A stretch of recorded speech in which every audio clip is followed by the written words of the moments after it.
Hello guys, welcome to the Phogat show, जहां हम discuss करने वाले हैं डेडपुल और वुल्वरीन की लेटेस्ट मूवी के बारे में।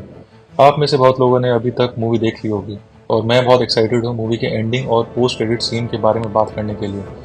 टाइम ट्रैवलिंग शेनानिगन से लेके मल्टीवर्स मेहम तक हम सब डिस्कस करेंगे। तो अगर आप मेरे साथ गीक आउट करने के लिए तैयार हैं तो रिलैक्स करो और डेडपुल और वुल्वरीन के निटी ग्रिटी में डाइव करो। डेडपुल और वुल्वरीन मार्वल में आने वाली एक लंबे टाइम के बाद एक काफी अच्छा मूवी है and hands down the movie is very entertaining. और ह्यू जैकमैन ने अपनी मूवी की सफलता को लेकर वुल्वरीन के एक आइकॉनिक मेम को रिक्रिएट करते हुए अपने इंस्टाग्राम पर पोस्ट भी किया है, जिसके रिस्पॉन्स में रायन रेनॉल्ड्स ने भी इंस्टाग्राम पर डेडपुल का फोटो पोस्ट किया है। अगर बात करें एंडिंग और पोस्ट क्रेडिट सीन की तो एक्सप्लेन करने के लिए बहुत कुछ है। हम समझेंगे कि डेडपूल और वुल्वरीन कैसे टाइम रिपर से सर्वाइव करते हैं, एक डिवाइस जो लिटरली स्पेस टाइम को तोड़ देता है। और मेरे अकॉर्डिंगली ये सिर्फ उनके सुपर हीलिंग की वजह से नहीं है। मैं ये भी एक्सप्लेन करूंगा कि मल्टीवर्स में क्या चल रहा है और एंकर विंग्स का इंपॉर्टेंस क्या है। और मैं आपको सब कुछ बताऊंगा जो टीवीए और उनकी हिस्ट्री के बारे में जानना जरूरी है। और अब वुल्वरीन एमसीयू और डेडपूल कोर का हिस्सा बन चुका है।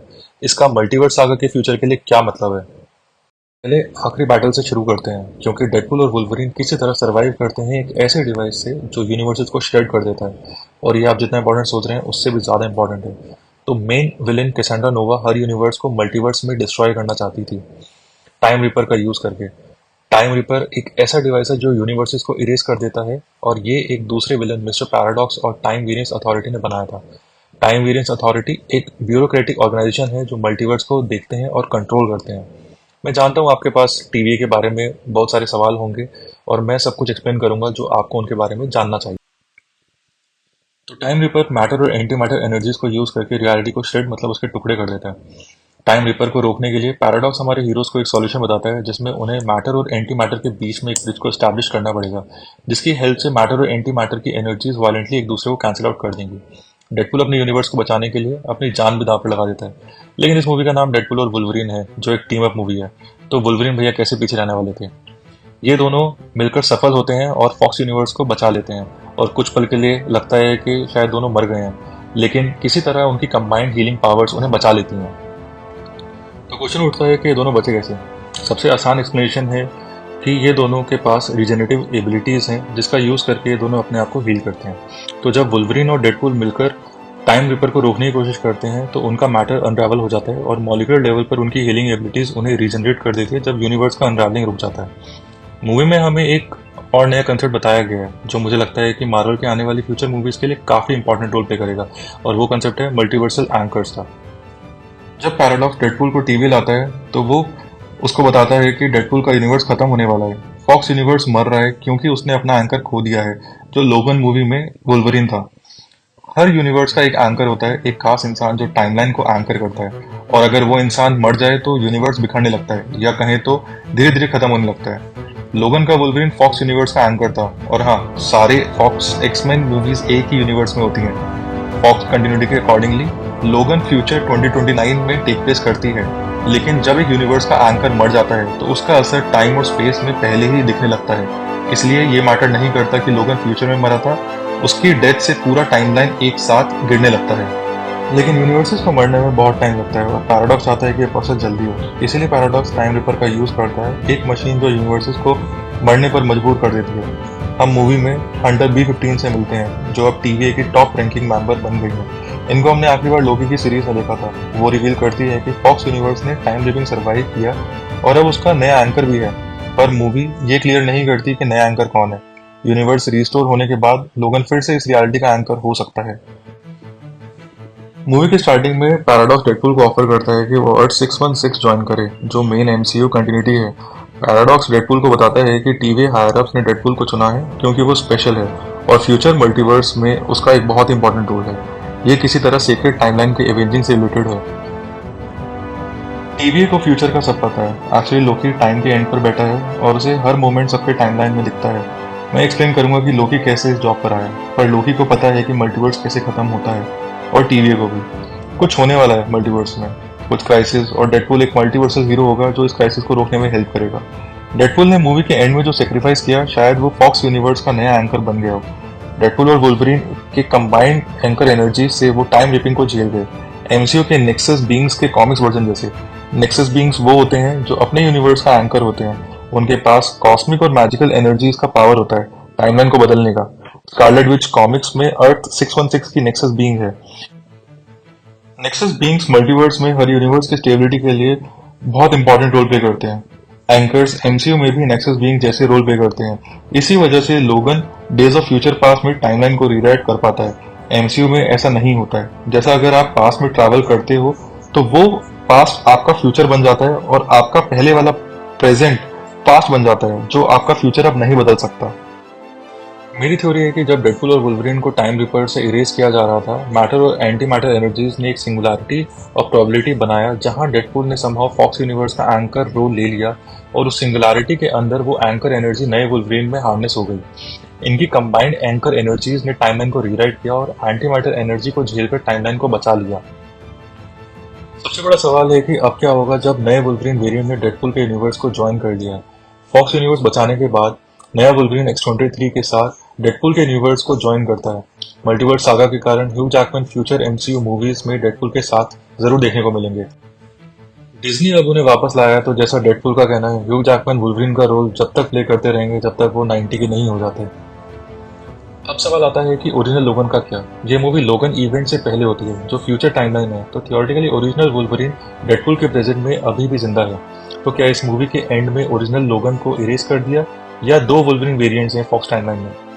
मेरा गेस नए ब्रांच टाइमलाइन से है जो ओरिजिनल फॉक्स यूनिवर्स से अलग है टाइम ट्रैवल के रूल्स के कारण। एंड गेम के टाइम हाइस्ट के बाद जैसा हुआ था वैसे हर बार एवेंजर्स ने रियलिटी को चेंज किया इन्फिनिटी स्टोन लेकर।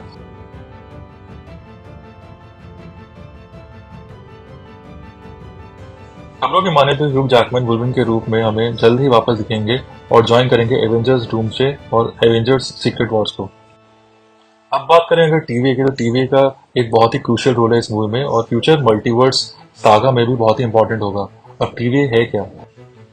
अगर आपने लोकी मिस किया है तो सिंपल और शॉर्ट टर्म्स में टीवी मल्टीवर्सल।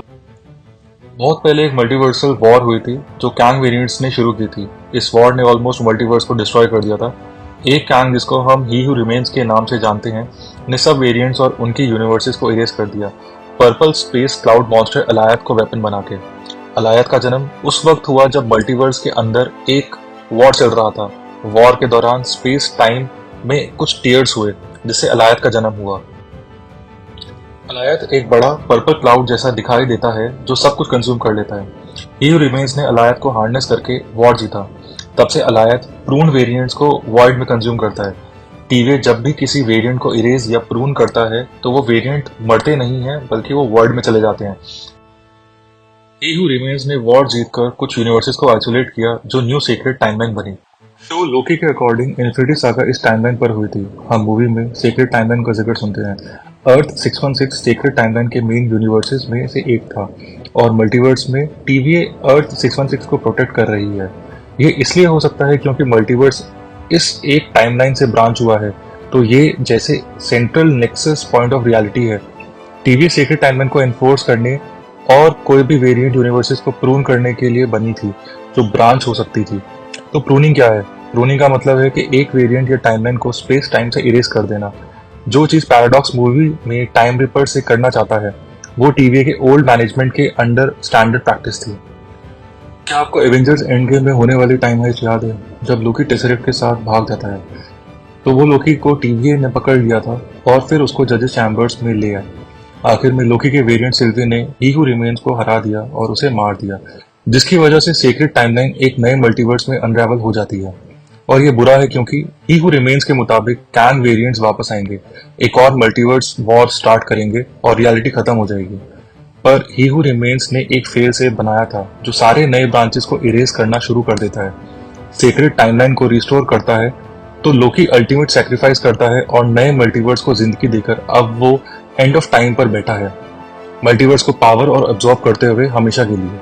लोकी सीजन 2 के एंड में हंटर B-15 और दूसरे एजेंट्स टीवी को रिस्ट्रक्चर करके एक ऐसे ऑर्गेनाइजेशन बना देते हैं जो सिर्फ मल्टीवर्स को ओवरसी करती है, पूरे यूनिवर्सेस को एनफोर्स और प्रून करने के बजाय। हमें मूवी में lady Deadpool, Dogpool, Nicepool, cowboy Deadpool, samurai Deadpool, Headpool और बहुत सारे वेरिएंट्स भी देखने को मिलते हैं। मूवी में वो कैसेंड्रा नोवा द्वारा हायर किए जाते हैं डेडपूल और वुल्वरीन को ढूंढने के लिए। डेडपूल एंड वुल्वरीन का डेडपूल कोर के साथ पूरा फाइट सीक्वेंस ऑसम है और ये तब और भी अच्छा लगता है जब वुल्वरीन फाइनली अपना आइकॉनिक मास्क पहनता है and that is perfect. Fight great है लेकिन इंपॉर्टेंट नहीं है। ये सिर्फ एमसीयू का एक फन मल्टीवर्स कैमियोज करने का तरीका है। फाइट पीटर की वजह से रुकती है जो वेड का बेस्ट बर्ड है एक्स फोर्स से। हर डेडपूल के पास एक पीटर वेरिएंट होता है जो उनके लिए एक एंकर जैसा होता है। मूवी के एंड में जब डेडपूल टीवीए से वुल्वरीन का पास्ट अंडू करने के लिए रिक्वेस्ट करता है, हंटर बी-15 कहती है कि वो ये चेंज नहीं कर सकते हैं क्योंकि वुल्वरीन का पास्ट और एक्शंस उसके होने को डेफिनेट करते हैं। तो ये वुल्वरीन का कैनन इवेंट जैसा है। कैनन इवेंट्स को प्रिजर्व करना जरूरी है यूनिवर्सेस के टाइमलाइंस के लिए। मूवी के खत्म होने के बाद एक क्वेश्चन उठता है कि एक्समैन का क्या होगा। आई बिलीव हमें नेक्स्ट टू एवेंजर्स मूवीज में डेडपूल, वुल्वरीन और दूसरे एक्समैन भी देखने को मिलेंगे। मूवी एवेंजर्स वर्सेस एक्समैन और वुल्वरीन वर्सेस द हल्क को टीज करती है। मल्टीवर्स स्टफ के बाद एमसीयू शायद सॉफ्ट रीसेट करेगा और रिबूटेड एक्समैन एमसीयू ज्वाइन करेंगे। नेक्स्ट सागा एक्समैन पे फोकस करेगा। इसका मतलब है कि सीक्रेट वॉर्स के बाद ह्यूग जैकमैन का वुल्वरीन प्ले करने का टाइम सच में खत्म हो जाएगा। मूवी ने हमें नेक्स्ट एक्टर का हिंट भी दिया है जो वुल्वरीन का रोल प्ले कर सकता है। जब डेडपूल मल्टीवर्स ट्रैवल करता है तो वो एक वुल्वरीन के वेरिएंट से मिलता है जो हेनरी कैविल प्ले कर रहे हैं एंड दैट वाज अमेजिंग। हाँ, ये एक क्विक कैमियो है और कैविल सच में वुल्वरीन के रोल में फिट होते हुए लगते हैं एंड एज अ फैन मैं हेनरी कैविल को ज़रूर वुल्वरीन के रोल में देखना चाहूँगा। Let me know your thoughts. बात करें मूवी में पोस्ट क्रेडिट सीन की तो डेडपूल और वुल्वरीन का एक ही एंड क्रेडिट सीन है, लेकिन वो भी फ्यूचर मूवीज़ के लिए कुछ सेटअप नहीं करता। एंड क्रेडिट सीन से पहले हमें एक बहुत स्वीट मोन्टाज दिखाया गया जो बिहाइंड द सीन्स फुटेज दिखाता है फॉक्स फ्रेंचाइजी से। ये मोस्टली एक्समैन मूवीज़ को एक फेयरवेल है। चाहे कुछ मूवीज़ इतनी अच्छी नहीं थी, ये वही मूवीज़ हैं जिन्होंने एमसीयू के लिए रास्ता बनाया, स्पेशली वो अर्ली एक्समैन मूवीज़। इन मूवीज़ के थ्रू ही केविन फाइगे ने अपना करियर स्टार्ट किया था। एंड क्रेडिट सीन में डेडपूल फोर्थ वॉल ब्रेक करता है और दिखाता है कि जॉनी स्टॉर्म सच में कैसे मरा। मूवी में जब डेडपूल और वुल्वरीन वॉइड में पहुंचते हैं वो क्रिस एवांस के ह्यूमन टॉर्च वेरिएंट से मिलते हैं फैंटास्टिक फोर मूवी से। जब वो कैसेंड्रा नोवा के बेस पर आते हैं, डेडपूल जॉनी को मरवा देता है कैसेंड्रा को ये बता करके कि जॉनी ने कैसेंड्रा के बारे में क्या क्या गलत बातें बोली थी। सीन में वेड वापस टीवी में आता है और ऑडियंस को दिखाता है कि जॉनी ने एक्चुअली क्या क्या कहा था। ये एक एक्सटेंडेड सीन है जहां जॉनी कैसेंड्रा के बारे में इनएप्रोप्रिएट सेक्सुअल और डिस्टर्बिंग बातों को एक्चुअली में बोलते हुए दिखाया गया है। वैसे गाइस, मुझे डेडपूल और वुल्वरीन बहुत पसंद आई और इस एंडिंग ने कुछ नए पॉसिबिलिटीज़ के लिए दरवाजे भी खोल दिए हैं। तो आप लोगों को ये मूवी कैसी लगी और आपको क्या लगता है कि डेडपूल और वुल्वरीन को नेक्स्ट कब देखेंगे और एमसीयू मल्टीवर्स के साथ क्या करने वाले हैं इस मूवी के बाद? अपने थॉट्स नीचे कमेंट्स में ज़रूर बताइए। और अगर आपको ये वीडियो पसंद आई तो please do like and subscribe.